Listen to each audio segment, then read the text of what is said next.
iskoristiti priliku da progovorim nešto o viteškom kralju Aleksandru Karađorđeviću, koji je bio sin kralja i unuk kneza i praunuk vožda Karađorđa, najznačajniji srpski vladar u 20. veku. Rođen u Cetinju, ostao bez majke s nepune 2 godine, školovao se kod ruskog cara u pažarskom korpusu u Petrogradu, vodio 3 rata, pregazio Albaniju, a za svoga života jedva da je ikad skinuo uniformu. Postao je vrhovni komandant srpske vojske tek što je prošao 20. godinu i izvojevao njene najslavnije pobjede. Istoriju je zamišljao kao poeziju i, kao što je napisala Rebeka West, imao poetsku ideju koju su imali samo najveći ljudi u istoriji. I sam je pisao i prevodio pesme, voleo muziku, razumeo se u slikarstvo. Bio je neostupni vernik, nesebični dobrotvor, neumorni zadužbinar koji je obnovio gotovo sve naše ustanove kulture. Kao Karađorđev praunuk dovršio je mauzolej na Oplencu, kao Njegošev potomak obnovio kapelu na Lovćenu, kao vitez podigao spomenik neznanom junaku na Avali, kao ratnik pobednika na Kalimegdanu, kao vernik ozidao mnoge hramove, kao ratni drug postavio spomenike i uredio vojnička groblja i kosturnice širom sveta i svoje zemlje. Kao vladar otkupio rukopis Gorskog vijenca posvećen prahu oca Srbije, a pronađen u Dvorskoj biblioteci u Beču, sve o trošku svoje civilne liste. Kad je prilikom jedne posete manastiru upitao Vratiju šta bi mogao da učini za manastir ili im ispuni neku želju, iguman mu je odgovorio: veličanstvo, vi ste sve naše želje ispunili na Kumanovu. Njegov otac, kralj Petar I oslobodilac u izgnanstvu, preveo je raspravu Johna Stuarta Milla o slobodi.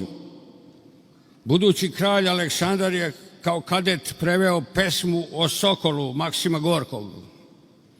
Obojica su tako najavljivali slobodu svome narodu. U mladosti je pisao rodoljubive pesme u maniru Milana Rakića. Ostalo je zabeleženo da mu je predlagano da uđe u Srpsku kraljevsku akademiju, a na tu ponudu je odgovorio: veoma loše bih mislio o toj akademiji koja bi mene u svoje članstvo primila kao pesnika.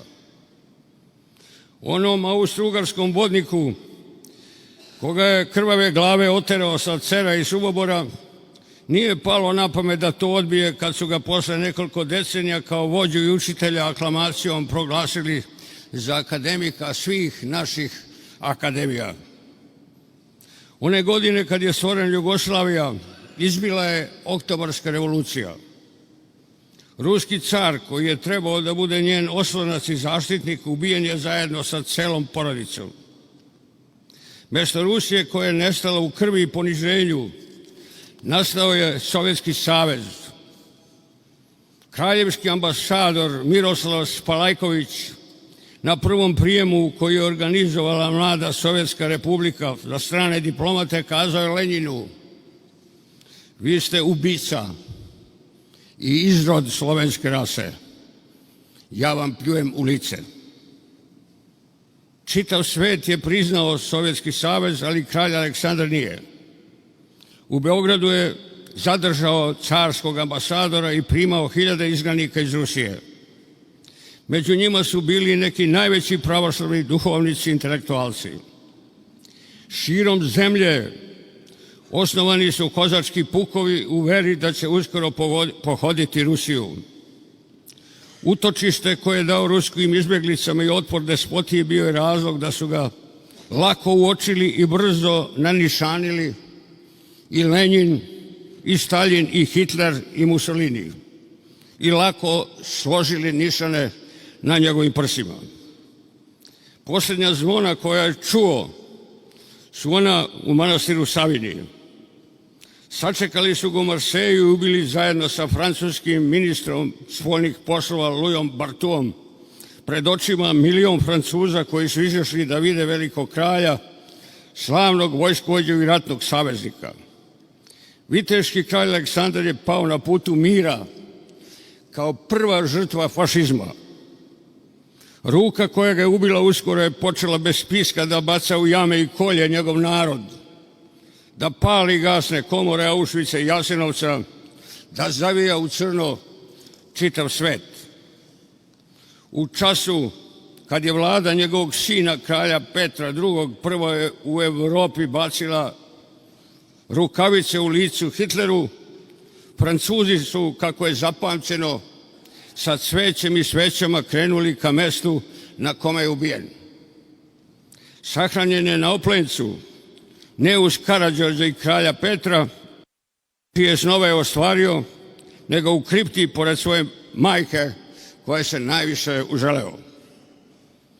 Uoči jedne godišnjice prvoga ustanka pod vođom Karađorđem čuli su se glasovi da će Srpska pravoslavna crkva proglasiti kralja Aleksandra svetim mučenikom, kao što je to učinila Ruska crkva sa svojim carem i carskom porodicom. I to iz istih razloga iz kojih su to učinili Rusi, zbog tvrde vere i hrišćanskog držanja pred smrću, kojoj je išao u susret otvorenih očiju. Ali to se još uvek nije dogodilo. I zašto da ovdje ne spomenemo kako su carski Rusi posle smaknuća svoje carske porodice kralja Aleksandra smatrali naslednikom i njihovog prestola.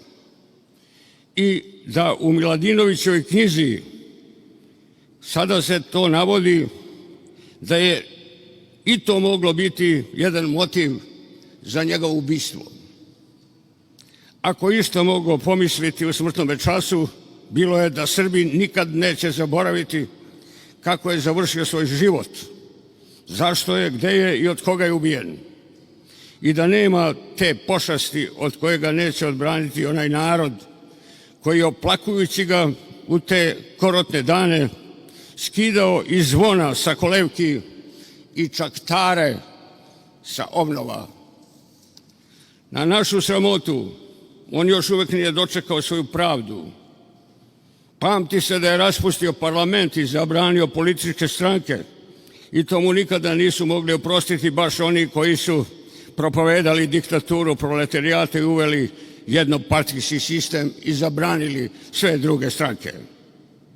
Zamera mu se što je stvorio Jugoslaviju, iako je u njoj prvi okupio i svoj narod. Ali će možda veća greška biti ako je uprkos svemu posle svih tragedija i sramota budemo ponovo obnavljali.